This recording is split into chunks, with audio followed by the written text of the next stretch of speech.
Hey there, I'm Ashley and I'm a proud mama of two beautiful kiddos, a wife, a health and wellness coach, and a middle and high school shop teacher.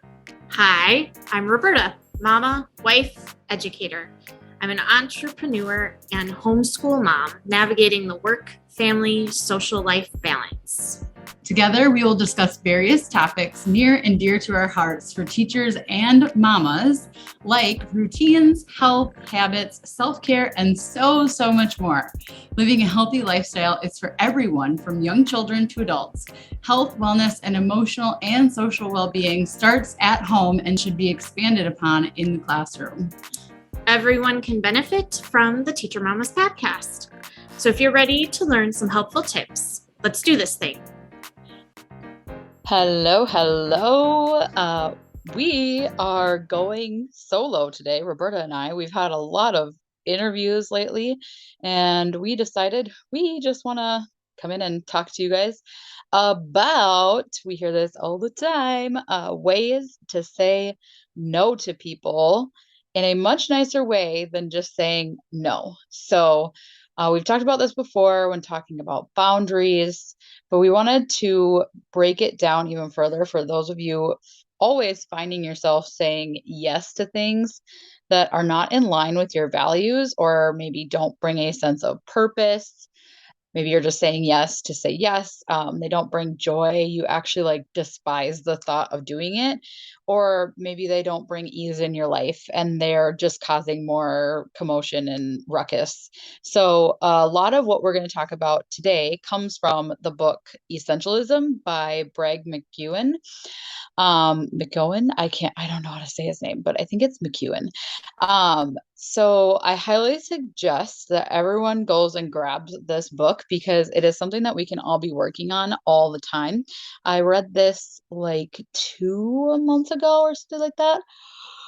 And it I'm so bad at like hopping from book to book to book. So I'm like kind of an information junkie. I want to go back and re-listen to it and do it slower this time and take more notes. And I would highly suggest you guys do the same thing. So I think we're just gonna hop right into the episode. Um, so that we can kind of make this short for you guys, short and simple and effective. So take notes if you want to. Otherwise, all this is in his book. And you can also, after you listen to the episode, you can maybe we'll put it in the show notes what the 8 ways to say no are. So, all right. Greg talks about essentialists versus non-essentialists in his book. That's kind of his core, like that's what the book is about. And he gives a ton of definitions in there throughout the entire book of what essentialists do, what non-essentialists do. But according to him, a core difference between essentialists and non-essentialists is that essentialists actually consider and evaluate more opinions than their non-essentialist counterparts. So part of their logic is that because they will completely commit to only one or two efforts, they will deliberately consider a broad set of opinions so they are certain they make the right decision. Non-essentialists, so people who say yes to everything, basically, are non essentialists, are going to sign up for more efforts without carefully considering if it will advance their goal. They often sign up or say yes simply because someone asks them. The question essentialists ask themselves when weighing opportunities and obligations. So again, an essentialist is somebody who says no to a lot of things, who is really looking to just live a much richer life in the few things that they've chosen to do. So the question essentialists ask themselves when weighing opinions and obligations is, will this activity or effort make the highest possible contribution toward my goal? So a great way to start working towards being an essentialist versus what I'm seeing a lot of us not just even teachers, just everybody these days with social media and like all the things that are distracting us. Instead of continuing to live this life of a non-essentialist, is to learn to say no to things that will not contribute to your values and goals. You'll first have to figure out what your goals and values actually are, which Roberta and I actually go through a activity with you inside of our course to do that. But we're not going to do that in this episode. We're just going to kind of talk about all the different ways that you can say no, basically, to start living more of an essentialist lifestyle versus a non-essentialist lifestyle. A great example that Roberta and I have done lately is we have both said no to social media. We are on a social media fast. I can't remember what day, Roberta, you said you were on. 23? I today finished, let's see. Oh, I finished day 25. Day 25. And I think I'm on 32 or 31. But so we found this book. It's called The 40-Day Social Media Fast. And we're at different spots, but it doesn't really matter. And honestly, I might go past the 40 days because it just has felt so good right now to be off of social media. Yeah. So, another really good example that I actually just came up with right before this call, because I've really been considering like what classes I want to teach next year. So I started a new class this year. It's called Advanced Manufacturing, and I still don't have it completely like planned out. We're in the middle of it right now, but I'm kind of planning as we go. And I got to a point like a year ago where I had all my classes completely planned out and I had curriculum for everything. And I was like, oh, I feel good. And then last year, I decided I wanted to add a class to that because my kids were like, well, we've already had you for 2 years. What the heck are we going to do now? And I I love having these kids in my class and I love having somewhere for them to go because they love doing things with their hands in my classes versus going and sitting in a classroom and reading or writing or whatever. Like these kids are hands-on kids and they need stuff to do. And they were like basically begging me for a class. So I was like, well, let's do an advanced class. So I've been loving it so far and I want to continue with that. And then I had a thought this year, well, I don't have very many girls in my class, which I want to start improving on and getting more girls to join my classes. And so I thought of a class that would probably attract more girls than boys, but it would be like how to thrive by using like our creativity and like basically taking the course that Roberta and I made, but gearing it towards high school kids.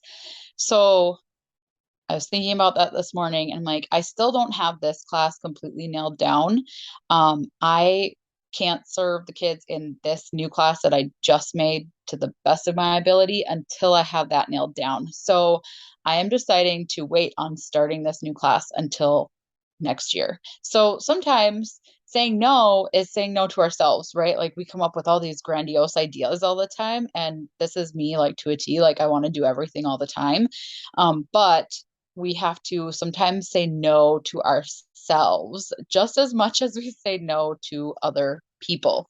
All right. So why do so many of us hate saying no? I came up with like 3 reasons, and Roberta, chime in if you think of anything else too. But it can be awkward as humans to say no to people. Like we just kind of have that, they asked me to do something and I said no. That's kind of weird.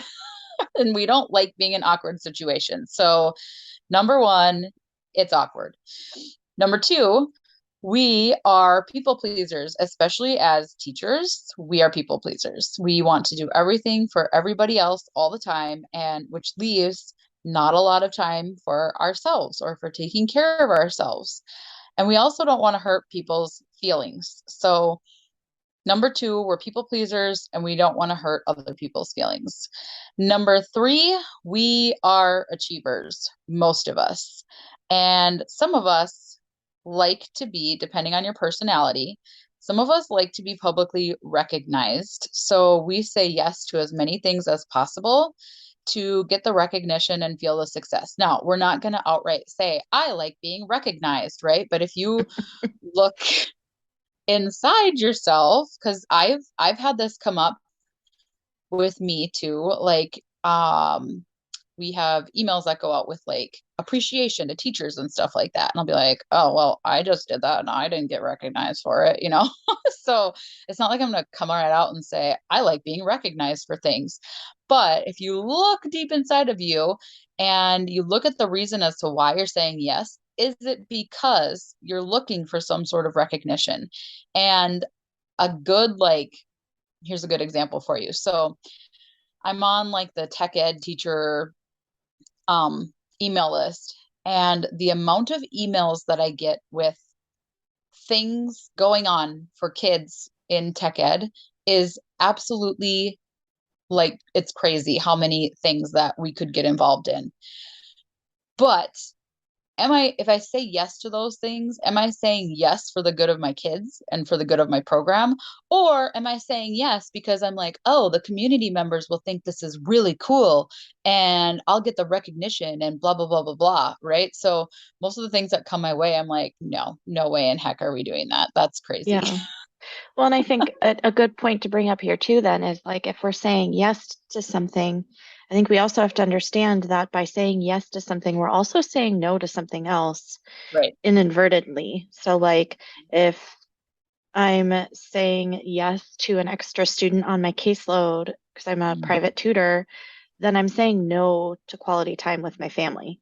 Like, there's that yin and yang. It's like figuring out no matter what, when you're saying yes, you are saying no to something else, and you have to go back to that values list and which one is more important to your values. Saying yes to this thing and losing out on something else, or does that really align with your values? Yeah. So, a lot of times I think we say yes because we have that feeling of like, oh, more people are going to like me or whatever. But unfortunately, being liked and being respected is not the same thing. I hear from teachers all the time who say, well, my boss said that I should do this, or they asked me to do this, or I had no choice. And this is not like, this is not just teachers, right? Like I have lots of people in my life who are not teachers, and I hear like the way that they talk about their work outside of work, and how like they work so many hours, like they're salaried, right? And they work so many hours and they get so consumed with work and they think that that's like the only thing that is important. And they say, well, I have no choice. What do you mean you don't have a choice? Like everything in life, we have a choice in everything in life. Now, you may not like the opposing side, but you always have a choice. You can say no to working more hours. And however you let people treat you is how people are going to treat you. So if you are always saying yes to people, people are going to keep coming to you because they know that you're going to say yes. So why don't we like start practicing no and how to say no gracefully so we don't sound so awkward, right? Yeah. I thought of a fourth reason, and it probably ties into your reasons, but like for me, sometimes in the past, I would say yes to something because I was afraid of someone being angry at me for saying Yeah. no. So, like, I think as parents, we feel this way, and teachers, I guess. Like, when we ask our kids to do something and they tell us no, like, we feel that Yes. anger simmering, Yeah. and it's like, oh, you've got to be kidding me. You did not just say no to me. So then I feel like I've had a tendency in the past to like flip that towards myself. Like, if I say no to someone, then they're going to be angry at me, and I don't want anyone angry at me. So Mhm. that's Yeah. that's something. And I think it's important to realize too that we're not in charge of other people, like how other people feel, how they Mhm. react to us. It may be Right. uncomfortable, and it, like you said, you don't want people to be mad at you. None of us really want people to be mad at us, right? Mhm. But like you're not you're not in charge of the way that they react or the way that they feel because you are living in line with your values. Mhm. And yeah, I think so uh, I love these 8 things we're going to talk about today because I've definitely probably used each one at some point over the Hmm. last 2 years as I've been working on this Right. myself.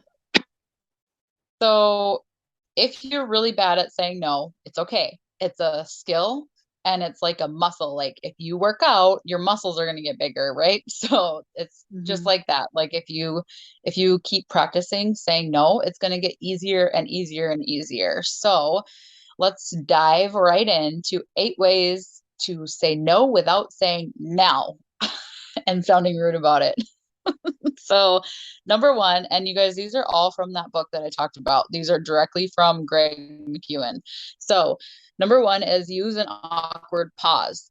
People do not like silence, right? How often is it like silent in the room and you're like, ooh, this is really weird. So, if you pause long enough, and this, I really think this takes a lot of practice because I would be terrible at this one. But if you pause long enough after somebody requests something of you, they'll eventually fill the void and find a reason to withdraw the request. So I think that's super interesting. I would I would Hmm. need a lot of practice at that one. But fortunately, if you think that sounds super awkward, there's 7 more ways to say no. Yeah, So, what's interesting though is when I heard about this, I definitely thought it was awkward at first, but then I started thinking about times where I've like on accident had an awkward pause, or uh-huh. even through like texting, if someone texts you and you don't respond right away, and like it, I think it does happen, like where they offer you like an out, Yeah. like an easy Right. out, like, Oh yeah. oh, or maybe you're busy and blah blah blah, and I can do this a different way. Like Hmm. I don't think I've ever done this one on purpose, but I think I definitely have done it accidentally and had that result where then they allow like either take it back or allow like give me an easy out type of Hmm. phrase, like, oh, or I can do this instead. Hmm. I don't know. Yeah. So number two is use a quote unquote no, but so you can use this in situations where you don't want to take on a task right now, but you could consider doing it in the future. So like maybe you are just like stretched super thin right now, or maybe you're not stretched thin and you're actually living like an essentialist lifestyle and you're like, no, I'm good. Like I don't need to take this on, but I would consider it in the future. Can you respond by saying, no, but I would love to help you a few months from now or a few weeks from now? Can we connect on this later? So, most of the time, you actually won't even hear from the person again about this request because they've already gone and searched somebody else out. And so that gives you that easy out. Like you don't even have to worry about it. But if it does come up again in like the couple week time frame or the couple month time frame that you talked about and it's still not a good time, then maybe you want to use one of the other ones we're going to talk about here in a minute. But more times than not, they're probably just going to go search for somebody else. Hmm. So number three is use the let me check my calendar and get back to you method. And I really like this one. This is probably my favorite I because, agree. yeah, it gives you time to, first of all, if you're not sure if you'd want to take it on or not. So, like, say somebody's asking you to be on a committee, and you're like, okay, I really do like what this committee stands for, but I really need to think about if I have time for it or not. Because if I don't have time for it, I should not say yes. So if it gives you time to think about it and to actually like, I'll even like sometimes pull my calendar up in front of people and I'll be like, you know what, I need to look at this even closer and I'll get back to you. But then if you like 100% don't want to do it and you don't want to like tell them right then because you're still like in training and it's awkward for you, this gives you a really good pause, and you wouldn't even have to like verbally tell them later. You could send an email or send a text. And if you're like new at this, that might be the easiest way to let them down easy. So this gets you off the hook for responding immediately. And yeah, and Roberta, I think you had something to add to this one, right?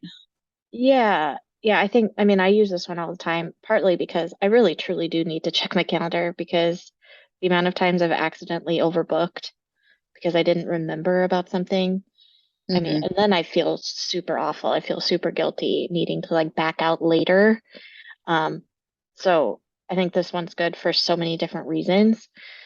Um, but I also typically will also use like the phrase, let me talk to my husband and get back to you because um, again, it gives me that time to think, but then also chat with him, especially if it's going to be a big amount of time or Mm-hmm. money or whatever, then talking with him and we can both, talk things out and come up with like, is this worth it or is it not?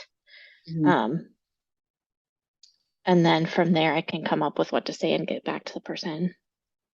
And I will let you guys know, like, whenever I ask Roberta about things, like whether it's for like our kids' play dates or something for the podcast or something for our Instagram page or whatever, or the course, her usual response to me is, let me check my calendar and get back to you. Like that, I just know like that's what she's going to say to me. So again, Mm-hmm. people treat you how you let them treat you. I know Roberta is going to respond to me with that. So like that's just, I just know that that's going to happen. I'm not like offended or anything, and that would be actually very inappropriate of me if I if I was Right. offended and like responded in a negative way. Um so like, if Roberta responded to me every time like yes, then I would start to just expect yes from her. But because Yeah. that's how she responds, that's how I know she's going to respond every time. I just like, that's how it works, Mm-hmm. So the more you practice it, the easier it gets, and the easier it gets for other people to realize like how you're going to respond to it. Mm-hmm. And then others So might start picking it up too and doing the same right, thing. right, yeah. So number 4 is, I don't know how well this would work for teachers, but maybe, I guess this would work if you have a problem with checking your email like after hours. You could set this up, or on holidays or during the summer. Um, Mm-hmm. if you are a person who feels like, oh my gosh, I need to be on my email all the time, number one, that's terrible boundary to have, something that you should look at. But this is a great way to start enforcing that. Use an email autoresponder. If you are really, you could set up an email autoresponder that replies to each of your emails like after hours or on weekends or on holidays or during summer, to let people know that you're not available to respond to email for a period of time. Now, for me, I just don't look at my email and I do not respond. So people know I'm not going to respond to them after hours. But if you are somebody who has been responding and who has been looking at your email during those times, this might be a good step for you to not do that anymore, so that you don't think people are thinking that you're just ignoring them. You know what I mean? Yeah.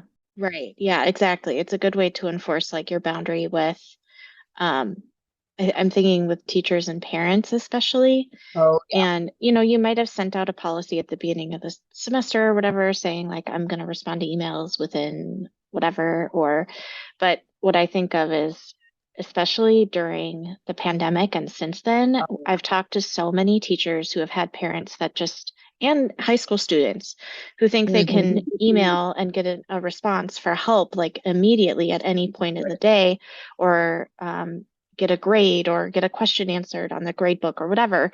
And so setting up like an autoresponder, I mean, it's just, I think it's responding to the issue you have. So if that's an issue that's being had, having an autoresponder that goes out to everyone saying, thanks for your email. I'll look at it during the next business hour and get back to you within 24 hours or whatever your policy or your school policy is for responding to email, like laying that out and being super clear and just having that automatically go out to everyone so that everyone knows what the policy is and when to expect a reply so that they don't keep emailing you or then start calling or something. But I think that could be helpful. And it's just, again, it's responding to whatever the situation is. Like that's something I've heard of a lot happening since the pandemic is a lot of extra parent emails and then getting angry if it's not responded to like within an hour. So just it's responding to what is the issue that you're having around email and what do you need? How can you fix it? And being reactive. Yeah. So number 5, use the yes, what should I reprioritize method. And I love this one and I haven't had this issue. So again, like Roberta said, is this an issue for you? But is your boss always asking you to do things that are outside of your contract? I read a statement I don't even remember whose post it was on or whatever, but somebody had responded with, my boss tells us that we have to respond to emails within, if it was like ridiculous, like 12 hours, even on weekends and holidays. And I was like, no. That's not okay. Number 1. Number 2, do you actually know that like 100%? Is that in your contract? So like be responsible and go look at your contract. If your boss is asking you to do a lot of weird things that just don't seem within your teacher contract or like within your teacher responsibilities, be responsible and go look at your contract. Is this actually in my contract that I signed? And if it is, and you're like, this is ridiculous, then hopefully the next job that you have, you'll look at the contract better before you sign off on it. So this is going to work when, again, receiving requests from superiors. So like if your boss asks you, hey, I need you to take on 5 more kids on your caseload or whatever. And like if you're a sped teacher, this could be a yes, but what would you like me to drop instead? So maybe now with these 5 kids getting put on your caseload, you're going to have a ton more paperwork. So in our district, we have what's called paperwork days.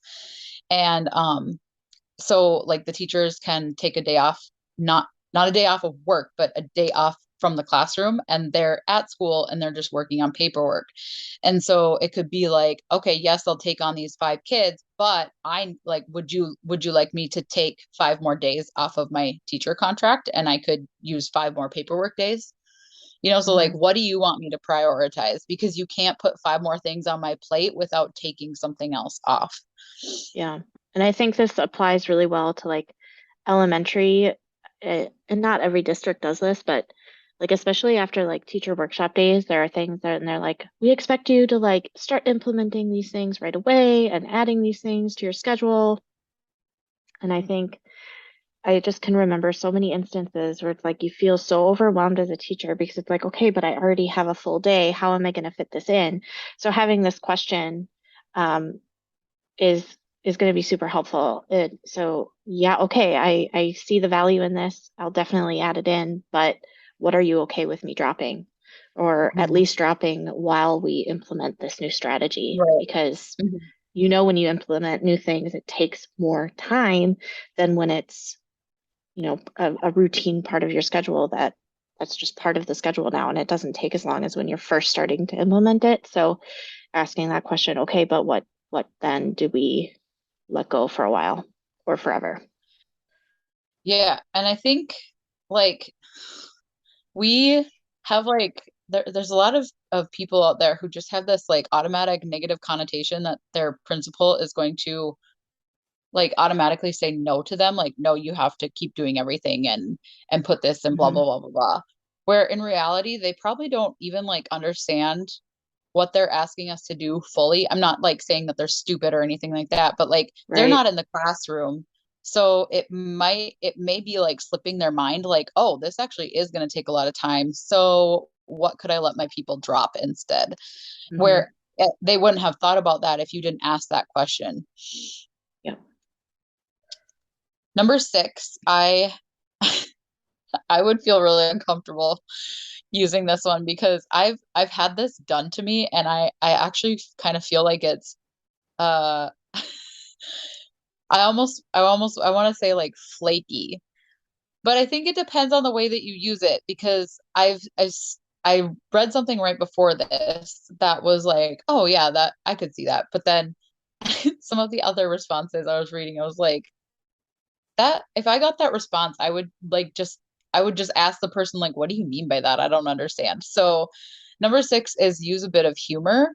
And it even says in there that this one is difficult to pull off well. So if you're kind of like a snarky individual, this may be kind of easy for you. But for people who have a hard time with this, I maybe wouldn't even suggest it, because you might just come off as an even bigger jerk. But it's a Mhm. good way to diffuse a potentially uncomfortable situation if you're good at it. So like one, I looked up how to say no humorously right before this, and like the only one out of like a whole slew of them that I was like, this is like the only one that I would feel comfortable saying to somebody, was like, my best friend is a fortune teller, and they said I need some time alone. Like, that's kind of funny. And you're telling someone like, I can't do this. But I need time for myself. Mhm. So that's like a good way to use humor. But like I said, I would feel uncomfortable using this one. How about you? Would you feel Oh yeah, uncomfortable using this one? definitely uncomfortable. But I think it depends on who it is too. Yeah. Right. Like, Yeah. I don't know. Like I would definitely use this with my husband, because we're both Yeah. really like snarky to each other sometimes. Mhm. Um, but like a Yeah, in a coworker, professional setting, I don't right. think I would. I don't know that I would either, but I don't know. It is in there, and it is something that you could use. So number 7 is use the you are welcome to X, I am willing to Y response. So in this example, in his book, he uses the example of his friend asking to borrow his car. So his response was, you're welcome to borrow my car, and I'm willing to make sure that the keys are here for you. So he's letting his friend know that he's able to take the car if he comes to his house and picks it up. Because why? Well, if you're bringing the car to your friend, you're taking time out of your day to do it. Mhm. And for some of us, like, that might not be a big deal. You might be willing to bring the car to your friend, especially if this is a friend who has done a ton of things for you in the past, or is always willing to do stuff for you, or hasn't asked a whole lot of you. But like, if this is somebody who's always asking things of you and never really doing anything in return, like, yeah, you can borrow my car, but I'm not willing to like drop off any more time for you, so you can come here and get it from me. So let's see, Roberta, do you have a good example of this for a school setting? Um, I was I like mean, trying to for think. elementary, I think of like, um, I had set up like a buddy system kind of with another classroom, and not in the sense of like having buddies that the kids are like playing together or whatever, or reading together, but in a sense of like, okay, if someone in your classroom is having a meltdown, you can send them to me. But so it was like we set that up like, yes, I'll do this, but with one classroom, not a bunch of different classrooms. Um, Mm-hmm. and like, yes, I'll do it, but you have to find a way to get the student to my room. Mm-hmm. I'm not gonna come get them. Right. And also, then it was like, yes, I'm willing to do that, but I may not get to them right away. They may have to sit and wait. Right. Yeah. Yeah. And I just actually came up with one while you're talking. Because I'm a shop teacher, people ask me to do projects for them all the time or Mhm. fix things. And if I have like time for my kids during class to do it, I will usually, if it's a school project, if it's somebody else's project outside of school, I don't usually say yes. Um, unless I have a kid who's like looking for a project to do. But if I don't have time or like we're in the middle of a project and we have a deadline coming up, I'll say something like, I would do that for you when we're done with this project. Or I well, so let's just talk about one that got like super violated this year. My boundary got very violated. There was somebody who asked me to take on a project, and I had told him no because we were in the middle of a project. And I also said no because so he asked me during a certain time period where I knew he would want it done within like the next couple weeks. And so I just flat out said no because I knew that we wouldn't be able to get it done in the time period that he wanted it. So we were in the middle of our project and I was like, we can't, like we're making cutting boards for people who ordered them right now. And we need to get these done and get these out to people because they paid for them. Mhm. And he went behind my back and asked a student to do it during my class. And I Oh my was gosh. so irritated. I was so irritated. And my kid had no idea. And so he came in and he was like planning it out. And I was like, what are you doing? And he's like, oh, well, so and so asked me to do this project for him. And I said it probably would be fine. And I was like, really? When did he ask you that? And he was like, am I in trouble? And I was like, no, you are not in trouble. I'm very irritated right now at the other person who's asking you to do this because I flat out told him no this morning. He's like, wait a minute, you told him no. And then he came and asked me anyways. And I was like, yep. And he was like, that's really crappy of him. I was like, yes, it is. No. So at least my kid recognized that. And he was like, what do you want me to do? And I'm like, you're not responsible for doing anything. I will take care of it.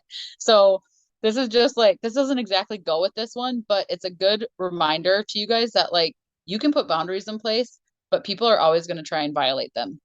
Mhm. And it's not your job to make people follow your, am I saying this right? It's not your job for people to always follow your boundaries. It's your job to make sure that your boundaries are set in place and that you don't let people go past your boundaries because people are Mhm. always going to try because they don't like that because you're saying no to them. And Mhm. not everybody. I shouldn't say that. That sounds really negative, but there are going to be people who don't respect you and don't respect your boundaries. So that was just a little side tangent there, but number 8 is suggest that somebody else do it. So it's much easier to say, I can't do it, but X might be interested, than it is to reject the request outright. So you're able to come off as being helpful without having to do the task yourself. So a good is we were in a meeting. It was after the meeting, and this one teacher was talking to another teacher. I was standing there waiting to talk to the other teacher, so that's why I was like listening to the conversation. But he was like super excited about this land that he had and was asking him if they could use it for anything, and had some ideas, and really like was excited about talking to this other teacher about it. And he was so good at the way that he said no. He was like, I love these ideas that you have, and I think that's a really awesome idea. Unfortunately, I have so much on my plate right now, and I'm being stretched so thin because I've taken on so much that I'm going to have to pass. But I know that if you went and talked to this other teacher, they might be able to do something with you because this sounds like something that they'd be really interested in as well.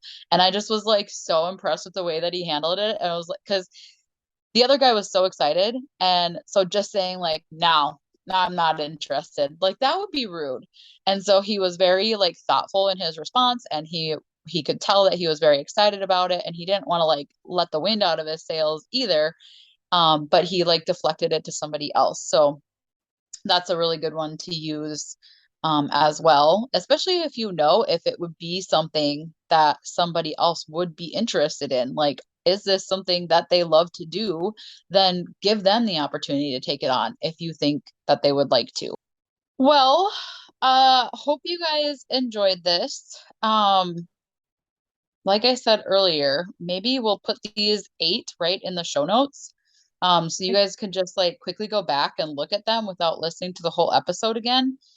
And, there's always like, if you're looking for certain like ways to say no to things, you could DM us on Instagram. We're both on our social media fast right now, but we're like periodically checking our messages. But you could also, there's tons of this kind of stuff on Google too. So if you have a specific thing that you're trying to say no to, you could definitely just go type it into Google as well. And I'm sure it would come up with like a couple of responses for you. So we are super grateful for you guys. We would love to hear from you also if there's any topics that you want to hear from us. We're looking for ideas for you guys so that we can speak to you and help you with whatever you're having troubles with, or things that you need a little bit more support with. So send us a DM and let us know what you would like to hear more of. And we hope you guys have a great day. We want to thank you guys so much for taking the time out of your day to listen to us chat about healthy family living. We would love to hear your thoughts or any ideas you have for future episodes, so feel free to message us at theteachermamaspodcast@gmail.com or the Teacher Mamas Podcast on Instagram. It would also mean so much to us if you would leave a quick rating or review on whatever platform you're listening from. If something really stood out to you today, don't forget to share it with someone else in your life that might need to hear it too.